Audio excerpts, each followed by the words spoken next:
Welcome into another episode of the Movie Geek Podcast. I'm your host, George T., and as always, bringing you news and information and movie reviews. This one will not be a movie review. This is the live action failure of Disney films. What can we say? So, obviously, Disney's Snow White comes out this past weekend. It does 42.7 million at the box office, but it is a flop. Uh, the budget is at least 250 million, and it looks like it will not even get close to it in domestic box office. There are several reasons for it, and we'll discuss that in a bit. But first, there have been 21 Disney live action films brought to screen. Now, you'd be surprised that Disney actually didn't produce a lot of these movies. They are the intellectual properties of Disney, but some of them were not done by Disney, and I'll explain throughout this episode. So let's look at the history of Disney. They have had so many animated films. Obviously, I've seen them all. I've shown them to my oldest.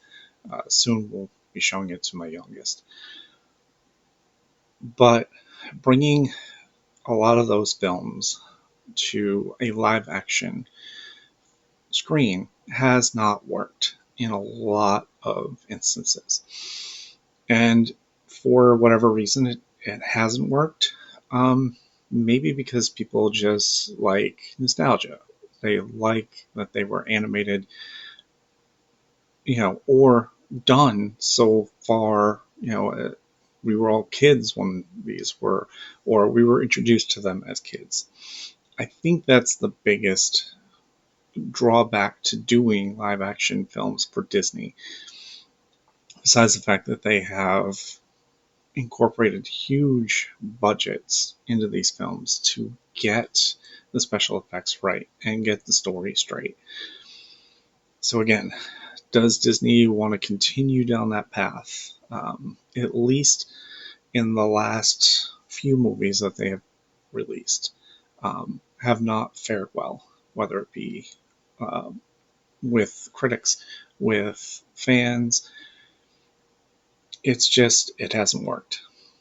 Case in point, Snow White here kind of was dead on arrival to start, because there was a lot of a backlash, which I've mentioned on a few other episodes, that, again, Rachel Ziegler, who is Snow White in this film, is not actually white.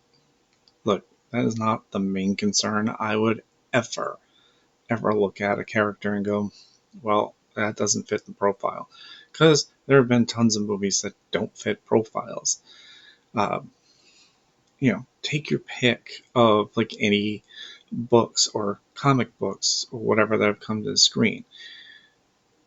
That doesn't matter. Bring in the right people to act and it'll work.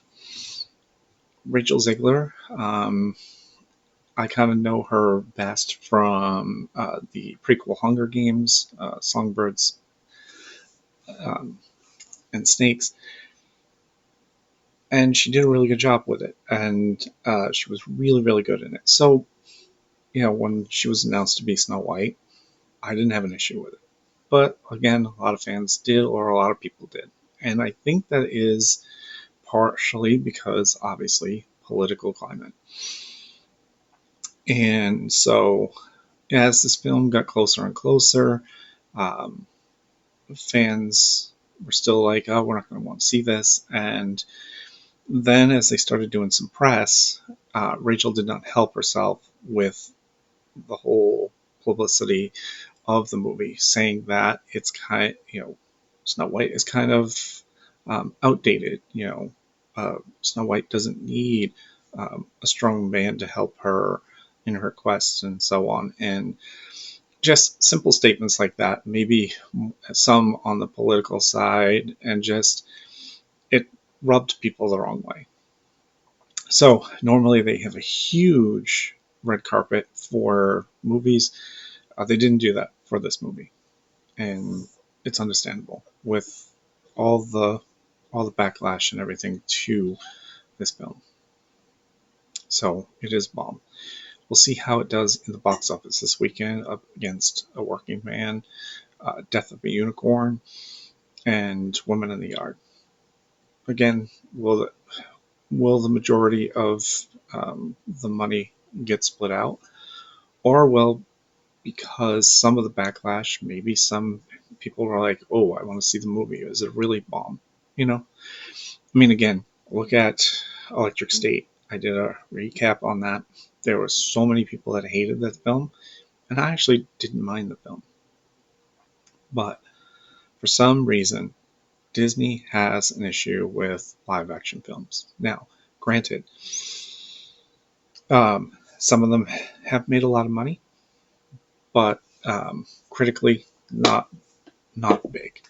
I am looking forward to DreamWorks' live action version of How to Train Your Dragon. That looks to be exactly what you would think of it as, on as a live action film. It basically copies and pastes the animated film, but it's also somewhat still relevant. There was a couple of the How to Train Your Dragon shows, and DreamWorks has had plenty of hits. So it works in that regard because it's still kind of relevant. You've gone back and done Snow White, and it's been done a few times. I mean, they've even made a horror film about Snow White. Um, Maybe I should preview that at some point. But all in all, it's a way older film. You're bringing it to the big screen in a big way. You were trying to capitalize on the Wicked, um, you know, kind of, fanfare because people wanted to see this. It was a Broadway show. It has a lot to do with The Wizard of Oz, which is still a very popular movie. I mean, every once in a while you see it on TV. Um, they're playing it. It's still relevant. Snow White, hasn't been that relevant. So there is that. All right, so let's look at the journey of Disney films in live action. We start with Jungle Book back in December of 1994. Again, this was not a Disney film. This is a Disney product. Uh, it made 52.3 million at the box office. Jason Scott Lee, Carrie Elways, Lena Headey, and Sam Neill were in this film. The film is actually not that bad. It just didn't get the appeal um, that they probably were hoping for. And again, Disney did not produce this film. It was an outside company. And then we got, a couple of years later, we got 101 Dalmatians. This was a Disney film. It was produced by Disney. Glenn Close, Jeff Daniels, Jolie Richardson starred in this film. It made $302 million at the box office. I mean, it did pretty good. So there was a lot of fanfare for that. A couple of years later, or actually 4 years later, in 2000, Disney did not want to do the sequel of 102 Dalmatians, which again is a Disney film, animated Disney film. But Universal took it, and Glenn Close starred in it. Ian Griffith and Alice Evans was also in this film. It makes only 188.6. So it wasn't for the lack of trying, but it also didn't have the Disney power behind it. And it worked because it made money, but overall, it probably was best not to do it for the production's sake. Then in 2010, so now we have a huge gap in between. And Tim Burton, you know, Tim Burton could do no wrong with a lot of his films. Um, Produces Alice in Wonderland, and it makes 102.5 million. Um, and Johnny Depp stars in it. Mia Wasikowska, Helena Bonham Carter, Anne Hathaway. It's a crazy take on Alice in Wonderland. I mean, it is Tim Burton after all. Um, I thought it was good. I do like Tim Burton films. Obviously, Edward Scissorhands, Sleepy Hollow, those type movies. And of course, Johnny Depp, Helena Bonham Carter, and a lot of his stuff. Anne Hathaway is also in as well. Like she was in Sleepy Hollow, but did not have an actual um, credit for Sleepy Hollow. Kind of interesting in that regard. Um, that same year, Sorcerer's Apprentice, also not done by Disney. Nick Cage, Jay Baruchel, and Alfred Molina. It makes 219.2 million. Not by Disney, but it has a decent fanfare. Nick Cage was not the crazy Nick Cage. He was still doing pretty decent movies, but now obviously Nick Cage is now, uh, directed, you know, home video or B movies. Although he has been starring in some mainstream movies lately, so yay for Nicolas Cage to kind of reel it back in and make his mark. And then 4 years later, in 2014, Maleficent makes 758.5 million, a huge box office. Again, not by Disney. Angelina Jolie, Ella Fanning are in this film. A different take on the movie of Sleeping Beauty, and it does fairly well. Again, not a Disney product. Cinderella in 2015, Disney ranks this. It makes it 543.5 million. Kate Blanchett, Lily James, Helena Bonham Carter are in this as well. So it does pretty decent. Disney has two decent movies, um, you know, showing for itself there. And then Jungle Book in 2016 comes along. Jon Favreau, um, brilliant director. I remember John starting as, I guess he was a writer and actor, and then became a director, um, and he's directed a lot of good stuff, and he's written a lot of good stuff, produced a lot of good stuff. I mean, he's even in the Star Wars universe, and he's doing an amazing job with it. So Favreau does an unbelievable job for Disney. It got a 94% Rotten Tomatoes, one of the highest Disney has ever had.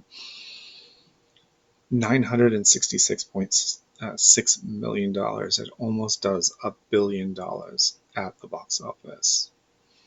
I mean, just crazy. Um, you know, Jon Favreau just had the vision to do it, and it worked. And you know, audiences loved it, critics loved it, and Disney finally had some momentum going because it had two, decent hits. Cinderella making 543 million, Jungle Book almost doing $1 billion. It was crazy. They took a step back and allowed Alice Through the Looking Glass in 2016 with Tim Burton. Doesn't do as well. 299.4 million.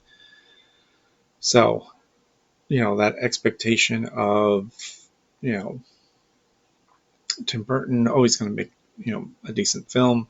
Disney obviously not in their corner, but doing a sequel to Alice in Wonderland, it just didn't work. It didn't work. Um, Beauty and the Beast makes its debut in 2017. It makes $1.23 billion at the box office. Um, Emma Watson, Dan Stevens, um, you've got Lake Evans, Kevin Kline, Josh Gad, Ewan McGregor, and Stanley Tucci in this film. So it makes a ton. And like I said, Disney had something going there. So then we've got Christopher Robin. This was not a Disney film. This was a director's dream to do his favorite, you know, children's book, Winnie the Pooh. He wanted to do a different take on it. Well, it didn't take off very well. $197.7 million. Ewan McGregor and Haley Atwell starred in this film. It did not have the appeal of audiences, and so it was kind of a wasted opportunity. But the director wanted to make it, and he did, and it made some money, but it was a failure. Now, this is where it gets interesting. We've got Disney coming in with Dumbo, all right, directed by Tim Burton. So Disney said, well, you did well with Alice in Wonderland, you didn't do well with Through the Looking Glass. Maybe we'll bring you on to do a crazy version of Dumbo. And it is. It is absolutely crazy. 333.2 million it makes at the box office. It is not a good movie. Critically smashed. Colin Farrell, Michael Keaton, Danny DeVito, Ava Green, Alan Arkin. You would think that this movie would be good. It wasn't. Tim Burton kind of missed the mark. He was, kind of all over the place with this one. It just made it a very dark Dumbo film. But again, you put Tim Burton into the director's chair and the writer, that's what's going to happen. So it does not do well. A lot of people were just turned off by it. It just didn't work for them because Dumbo was not as dark as the animated film years ago. It doesn't work. So we come to in 2019, in the middle of the year, we have Aladdin. Disney puts out Aladdin, and critics absolutely bomb this film everywhere. There's memes everywhere of Will Smith as the blue genie, and it's just critics hate it. However, it does $1 billion for Disney. Will Smith is in it as the genie. And it does a lot of money, but critically hated, universally now memes about it. So Disney makes a lot of money off of this film, makes profit, but it's not an overall hit. So that's okay. It made money, not a hit. Does Disney really need to be a hit all the time? No, it made money. So they go to The Lion King this time with all animals. It's kind of amazing how this worked out, and directed by Jon Favreau. It is the highest grossing Disney live action film of all time. $1.6 billion. $1.656 billion. It is the highest grossing Disney film. Jon Favreau. who is part of the Marvel Universe, who's part of the Star Wars universe, and oh, by the way, they're all owned by Disney. Disney, you gotta think, if you're gonna do live action, maybe you should stick to Jon Favreau, because the movies he's done has made a ton of money for you, and how he did it was incredible. I mean, some of the voice actors in this film: Danny Glover, uh, Donald Glover, Seth Rogen, um, Beyonce, James Earl Jones. The list goes on and on. But it makes so much money. Then at the end of that year, Maleficent, Mistress of Evil, not by Disney, makes 491.7 mil. Then we get Mulan, by Disney. For some reason, there is no listed box office for it. Oh, that's right, because there was the pandemic. Um, so, uh, was it a hit? Maybe, maybe not. I don't know exactly. But I actually like this film. But because of the pandemic, it went right to Disney Plus. It was not shown in the theaters because theaters weren't open. Eesh. Don't get me started. Cruella was also toward the end of the pandemic when the movies started opening up. Emma Stone and Emma Thompson were in it, so it makes 229 million. So this is when they started to open up. It was not a Disney film, and it was criticized for not waiting until theaters were wide open.